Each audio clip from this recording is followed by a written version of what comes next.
Capítulo 4. Cómo llenar un saco vacío. Así una semana después los amigos se reunieron de nuevo. Esta vez se dirigieron a un café, el cual era más económico y servía para el mismo fin, encontrar el camino hacia una mejoría económica. Carlos comentó cómo había llegado a un buen arreglo con Marlene y comenzaban a ver crecer una cuenta de banco por primera vez en sus vidas. Por su parte, Alberto, además del dinero que había logrado reunir los 3 primeros meses de ahorro, también había organizado su presupuesto, de tal manera que ahora no solo ahorraba el 10% de sus ingresos, sino el 15%, situación que realmente lo tenía muy contento y sorprendido.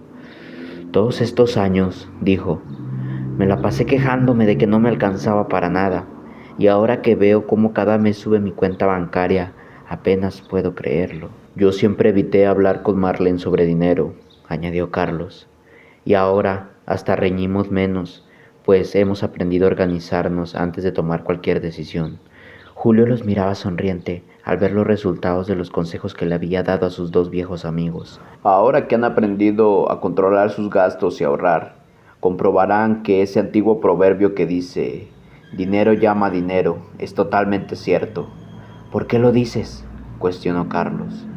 Pues si se dan cuenta, ahora que organizan su dinero, parece que caen ingresos extras de todas partes. Es cierto, dijo Julio. Desde que ahorro y controlo mis gastos, siento que el dinero me rinde más y hasta el dinerito que sacaba por trabajos extras ya no vuela. Sé dónde está cada centavo. Así es. Pero tú todavía nos debes algo, dijo muy serio Carlos.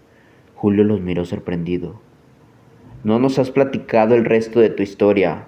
Es verdad, respondió sonriente Julio. Julio se remontó nuevamente a sus años juveniles, cuando empezó a ahorrar de su raquítico sueldo el 10%, hasta que algunos meses después volvió a conversar con su jefe, el señor Ordóñez. Veo que ha tomado en cuenta mis consejos, jovencito. El joven Julio volteó asustado. Era el señor Ordóñez, que miraba con satisfacción la forma en que llevaba la contabilidad de lo vendido durante el día. Sí, señor. La verdad es que debí tomar en cuenta antes sus sugerencias. Me ha sido de mucha utilidad. Venga conmigo. Patrón y empleado entraron a su oficina, donde ya una vez habían discutido. Julio se sentó tranquilamente y esperó a que su jefe comenzara a hablar. Ha seguido mi sugerencia de guardar para sí el 10% de su salario. Sí, señor. ¿Y qué le ha parecido? Muy bien, señor. Al principio me costó trabajo, pero compré una libreta especial para anotar todos mis gastos y de esa manera pude organizarme mejor. Ahora tengo un pequeño capital en el banco, pero aún es muy pequeño. Aún no sé para qué me servirá esa cantidad. Estoy tentando a comprarle algo a mi madre con ese dinerito. La pobre trabaja tanto. Es muy loable su forma de pensar, pero no es la mejor manera de ayudarla. Ahora que ha aprendido a disminuir su dinero y ahorrar, es hora de dar el siguiente paso. El joven Julio lo miró casi sin respirar. El señor Ordóñez, al ver la emoción de Julio, le dijo lentamente, haga trabajar su dinero para usted. Julio se quedó callado, esperando la continuación de esa frase, pero el señor Ordóñez guardó silencio. Después de una larga pausa, Julio se atrevió a preguntar, no entiendo, ¿de qué me habla? Pues eso, usted ya trabajó para obtener ese dinero, ahora haga que ese dinero trabaje para usted. Sigo sin entender. El señor Ordóñez sacó de un cajón una hoja de papel y un bolígrafo que le entregó a Julio y ordenó, anote cómo llenar un saco vacío. ¿Ya acabó? Bien, anote, ahorrar, organizar los gastos, poner a trabajar su dinero. En este último anote estos incisos, buscar a conocedores. Olvídese de los principiantes, evitar caer en malas manos. Busque una inversión confiable, busque algo que le guste, infórmese sobre el tema. ¿Ya lo tiene todo? Julio escribió tembloroso y con rapidez todo lo que el señor Ordóñez le dictó, pero cuando levantó la vista se veía aún más confundido. El paso número 1, usted ya lo dio, ahorrar. El 2 lo intuyó, así que ya está en buen camino. Ahora debe actuar y dar el tercer paso. Pero, ¿cómo? Usted debe invertir su dinero. ¿En qué? Solamente usted puede saberlo. Pero le repito, Es importante que considere los 5 incisos que le dicté al final. Si lo hace así, su dinero comenzará a trabajar para usted. ¿Tiene alguna duda? Julio se quedó mudo. Tenía muchas dudas, pero estaba confundido y no atinaba a decir palabra alguna. El señor Ordóñez se levantó y dijo: Si es así, nos vemos la próxima vez. Fue un placer volverlo a ver. Carlos y Alberto miraban ahora a Julio, de la misma manera que una vez el joven Julio había mirado a su jefe. ¿Eso fue todo?, dijo Alberto. Julio asintió. ¿Qué hiciste?, cuestionó Carlos. Después de salir de mi asombro, que, he de ser sincero, fueron varias semanas, y de leer y releer el condenado papelito, alcancé a comprender algo. ¿Qué? Mi madre, como les dije, era costurera, pero además había hecho unos estupendos diseños de vestidos de noche. Yo, por mi parte, me había hecho conocedor de todos los tipos de tela gracias a mi trabajo. Además, como trabajador de la empresa, me hacían un descuento especial en los productos que ahí se vendían. Así que se me ocurrió la idea de comprar tela y dársela a mi madre para que me confeccionara esos vestidos. Posteriormente toqué la puerta de diversas boutiques y tiendas de ropa hasta que logré colocar los diseños de mi madre en varias de ellas. Tiempo después, nos llegó tal carga de trabajo que nos vimos en la necesidad de contratar un par de ayudantes para mi madre. De esa manera fue creciendo un pequeño negocio que después se convirtió en la empresa que ahora manejo. Claro, moda y diseño. Es una de las mejores marcas de ropa de este país, exclamó Alberto. Julio sonrió orgulloso. Carlos aún lo miraba dudoso y preguntó: ¿Quieres decir que tenemos que poner un negocio? No necesariamente. Entonces, lo importante es poner a trabajar su dinero para ustedes. Así que Julio les presentó algunas ideas de poner a trabajar su dinero, y en eso se fueron 2 horas más. Después de ese rato, los amigos se despidieron de nuevo, no sin antes recalcar las 5 recomendaciones para cualquier inversionista. A. Busca conocedores. No acudas a principiantes ni soñadores, ya que estos, aunque bien intencionados, no suelen ser ricos, así que hay que dudar de sus consejos. B. Evita caer en malas manos. No acercarse a gente de dudosa reputación o que no esté respaldada por una empresa confiable o antecedentes intachables. C. Busque una inversión confiable. No olvide investigar sus antecedentes y enterarse por quiénes está manejada. D. Busque algo que le guste. Cuando nos dedicamos a algo que nos interesa, es más fácil estar al tanto de nuestra inversión, además de que mantenemos una actitud positiva. E. Infórmese sobre el tema. No deje que lo timen. Entre más sepa sobre cómo va a invertir su dinero, mejores resultados tendrá. La actitud de un inversionista. El ahorro de dinero por meses y años, quizá privándose de algunos placeres, siempre da frutos, pues rescata a lo alrededor de los vaivenes económicos. Sin embargo, es importante que aprenda a invertir su dinero para obtener mayores ganancias de las que podría obtener con el simple ahorro, movilizando el capital, enfrentando riesgos de pérdida temporales o los altibajos del mercado financiero, pero con una planificación de objetivos de rédito mayor al ahorro, puede ir incrementando altamente sus ingresos. En la primera elección, el capital permanece fijo constantemente, sin ninguna movilidad, y si bien tiene menores riesgos, también disminuye las posibilidades para incrementar su capital. También es cierto que con el ahorro inicial se parte una cierta base para tomar luego distintas determinaciones, pero desde una posición de fortalecimiento inicial. Sin embargo, cada una de estas decisiones está relacionada con diferentes actitudes de las personas que toman.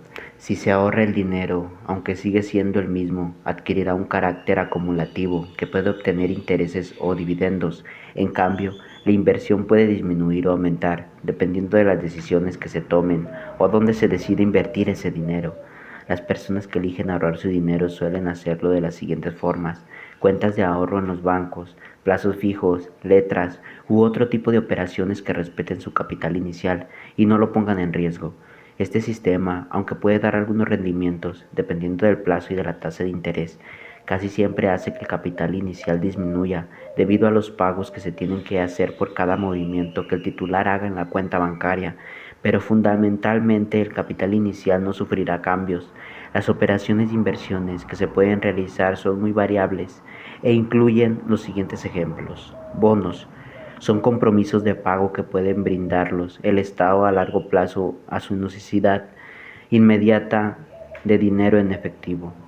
Acciones de la bolsa, propiedades, casas, terrenos e incluso artículos de colección, antigüedades, oro, monedas, estampillas. En estos últimos casos, el aumento de su valor lo brindará su disponibilidad en el mercado y la antigüedad que adquiera con los años, y será fijado por el intercambio con los colegas o a la venta a particulares. Existe un punto en el cual se complementan estas dos operaciones, el ahorro y la inversión, que es el capital inicial que se necesita acumular para luego decidir qué destino se le va a dar. Toda persona que esté dedicada a invertir su capital debe tener la tranquilidad de contar con una situación financiera fortalecida que se componga de las siguientes disponibilidades: una propiedad de la que sea en gran parte dueño, una cantidad de dinero de reserva para afrontar con ella los gastos necesarios de los 2 a 6 meses que se tiene que esperar para los réditos de las inversiones, algún seguro de salud, vida y propiedad que lo proteja de riesgos imprevistos, un plan de jubilación para el momento de su retiro. Sin embargo, no cualquier persona está preparada para realizar una inversión y requiere de un asesoramiento y búsqueda previa de información para conocer las claves esenciales del mercado financiero y cuáles son los principales inconvenientes actuales, el modo de preverlos, protegiéndose para el futuro. Hay otro tipo de inversiones que también se realizan en mercados como el agropecuario, donde se apuesta al futuro, que tendrá la cosecha de determinados cereales como el trigo, el maíz, la soya, en relación con el precio de venta local e internacional que se estima adquirirá en meses posteriores. Por medio del mercado a término, los agropecuarios suelen negociar los valores a futuro de sus posesiones, y en el caso de que un agricultor no posea el dinero para financiar su cosecha, puede adquirir una financiación vendiendo su cosecha a futuro según sus distintos tipos de reglas. Será necesario que el inversionista común se informe sobre los negocios de futuros, los bonos, las inversiones internacionales, los riesgos y las acciones. Esto también le ayudará a conocer el mecanismo de operaciones que se realiza en la bolsa de valores, para tener un panorama más amplio de los riesgos que corren y de que dependerán sus inversiones. Otro aspecto previo a tener en cuenta es el de analizar su capacidad de sostenerse en los riesgos y la vialidad que posee para ir cambiando sus decisiones según los rumbos que va tomando el mercado en cada momento. La información que brindan las revistas, la televisión, la radio, los economistas y las columnistas de opinión, así como también las publicaciones de los ámbitos entendidos en Internet, deberán pasar a ser su compañía constante para mantenerlo al tanto de la situación del mercado. Determinar las metas a alcanzar en un proceso interno que debe ser decidido según sus necesidades y prioridades posteriores. Pero no se confunda ni se entusiasme con la idea de que de un día para el otro usted aumentará su capital, aun cuando la marcha de las acciones en la bolsa de valores vaya tomando un rumbo positivo y estable por un lapso de tiempo prolongado. La estabilidad no está garantizada por nadie. En general, la inversión o el ahorro se considera una segunda actividad además de la comercial o profesional en la que se desenvuelven las personas. Por esto, habrá que evaluar el tiempo disponible para controlar la marcha de estas operaciones, así llevar un registro diario y constante de sus cambios y realizar un análisis continuo de su estado. De usted depende. Los dos puntos que nos importan para que realicemos el cálculo del rendimiento de una inversión son: ¿cuánto gané realmente? ¿En qué tiempo? Si, por ejemplo, tuvo 10% directo durante un mes en alguna inversión, expresado anualmente puede decir que es aproximadamente un 120%. Todas las ganancias en inversiones se expresan en términos anuales. De esta forma se establece un patrón de comparación uniforme. Por ejemplo, si compró una acción en 23 y la vendió en 30 durante un mes, su rendimiento directo es de 30.43%. Por tanto, anualmente será aproximadamente de 365.16%. Regla de 3 simple, ¿se acuerda? Si su decisión es invertir en la bolsa, lo primero que debe saber es que esta institución de independiente, que cumple la función de nexo entre las empresas y los inversionistas, aquellas empresas que desean abrir su capital a la oferta pública, se acercan a esta institución y luego de cumplir con los requisitos necesarios están en condiciones de entregar parte de su capital accionario a cambio de dinero. mismo que será destinado para distintos fines dentro de dicha empresa: nuevos proyectos, financiación, cancelación de deuda, expansión, modernización, etc. Vamos a dar un ejemplo sencillo para poder aclarar el panorama en forma práctica. Supongamos que usted es dueño de una empresa e invirtió 10,000 pesos para crearla y echarla a andar. Pues bien, ahora necesita dinero para un nuevo proyecto por la suma de 3,000 pesos, pero ya no tiene dicho capital. El siguiente paso para conseguir dicha cantidad sería ofrecer el 30% de su empresa a cambio del dinero. Usted, por ejemplo, podría salir a ofrecer, mediante el régimen de oferta pública, 3,000 acciones de su empresa con un valor de 1 peso cada una. Hasta aquí tenemos un simple panorama. Usted consiguió el dinero para invertir y los inversionistas tomaron a cambio acciones de su empresa, pues creen en su éxito. Si lo vemos desde otro lado del mostrador, apreciamos que el inversionista en lugar de dinero tiene acciones. ¿Por qué alguien decidirá cambiar dinero por acciones? Simple, porque evaluó las posibilidades que existen con respecto a dicha empresa y dedujo que ganaría mercado frente a sus competidores, por lo cual aumentarían sus ventas, ganaría más ganancia y por ende la empresa podría valer a fin de año 12,000 pesos. De acuerdo con este razonamiento y de cumplirse la percepción, el inversionista, unos meses después de haber comprado acciones que costaban 1 peso, tendría esas mismas acciones cuyo valor sería de 1,20 pesos por cada una, la cual le dejó una ganancia de 20% por haber visto a futuro esa posibilidad de crecimiento. Todos los días en nuestro mercado millones de acciones cambian de dueño, y esto se debe a la evaluación que los inversionistas hacen de cada empresa. Mientras que para algunos es momento de dejar de participar en cierto proyecto, para otros recién comienza a ser rentable. Esto permite el libre juego de oferta y demanda de acciones, y es lo que básicamente hace funcionar el mercado. Si una gran cantidad de inversionistas observa que determinada empresa tendrá mejores resultados, seguramente habrá mucha demanda de acciones y a su vez poca oferta, lo cual obligará a quienes deseen comprar a pagar un precio superior por ellas. En sentido inverso, cuando una empresa muestra indicios de desmejora, seguramente los dueños de acciones decidirán que es momento para hacerse del dinero intentando vender. En este caso será mayor la oferta que la demanda, por lo cual los precios tendrán que bajar. Este juego es el que permite el movimiento diario de capitales y está basado pura y exclusivamente en la especulación, tan simple como eso. Ahora, su pregunta es, ¿qué son las acciones? La respuesta es la siguiente: las acciones representan una porción de una empresa.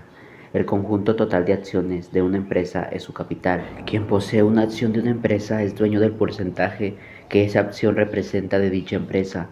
Como accionista de la empresa, usted puede asistir a las asambleas, conocer los proyectos, acceder a los presupuestos y, en la mayoría de casos, opinar, sugerir y votar por las decisiones sobre el futuro de dicha empresa. Mediante la compra de acciones también se adquieren derechos sobre la empresa, la cual se es accionista. Hoy día es muy frecuente ofrecer a los inversionistas una clara política de retribución. Así, por ejemplo, existen empresas que reparten dinero en efectivo por cada acción que uno posea de ella, y el inversionista puede saber fácilmente cuál será el monto de su dividendo, dado que este es anunciado con anticipación y está basado en un exhaustivo análisis del flujo monetario de la empresa. Otros derechos serían los dividendos en acciones, donde por cada acción que uno posea recibirá una cantidad determinada de acciones nuevas de esa empresa u otra compañía del grupo. Asimismo, se tiene derecho preferencial en caso de las suscripciones, dándole la posibilidad al inversionista de adquirir más acciones a un precio relativamente menor de lo que originalmente cotizan en el mercado. Obviamente las empresas y sus decisiones son extremadamente dinámicas, y día tras día se buscan nuevas y mejores estrategias, por lo cual siempre existirán posibilidades de inversión más o menos atractivas. La gran ventaja que tiene un inversionista es que puede modificar su cartera de inversión cuando quiera y cuantas veces desee, y con solo una llamada telefónica o una orden electrónica puede incrementar su participación en una empresa, disminuirla, cambiarla por otra o simplemente deshacerse de todo y volver a tener su dinero. Es importante tener en cuenta algunos aspectos elementales a la hora de dirigirse por una inversión. A. Conocer la empresa y algo de su historia. B. Analizar el sector y su desarrollo, y sobre todo tener muy claro su perfil de inversionista. lo cual nos dará una muestra clara de los pasos a seguir y el sector donde nos desenvolvemos. De esta manera usted tendrá las herramientas necesarias para tomar decisiones y dirigir sus ahorros a una inversión exitosa. Lo bueno, lo malo y lo feo de las tarjetas de crédito. Aunque las tarjetas de crédito son útiles, también traen riesgos. Hasta las personas que son responsables con su dinero pueden meterse en líos con tarjetas de crédito. El problema es que suelen usarlas con demasiada frecuencia y sus deudas aumentan, entonces solo pueden pagar cantidades pequeñas todos los meses. A la larga, les resulta muy caro por los intereses y los recargos. Lo bueno, se pueden hacer compras, crear historial crediticio para conseguir crédito hipotecario o un auto. Lo malo, que fácilmente se salen de control los gastos. Lo que se puede poner feo, si tienen muchas, le tomará gran parte de su vida pagarlas y dañarán su historial. Las frases de los triunfadores. Muchísima gente se ha vuelto pesimista por financiar a optimistas. Seth Jones. Mucho dinero y poca educación es la peor combinación. Valentín Morgaz Roger. No estimes el dinero en más ni en menos de lo que vale, porque es un buen siervo y un mal amo. Alejandro Dumas. No digas que el dinero es un bien si no sabes hacer buen uso de él. Genofonte.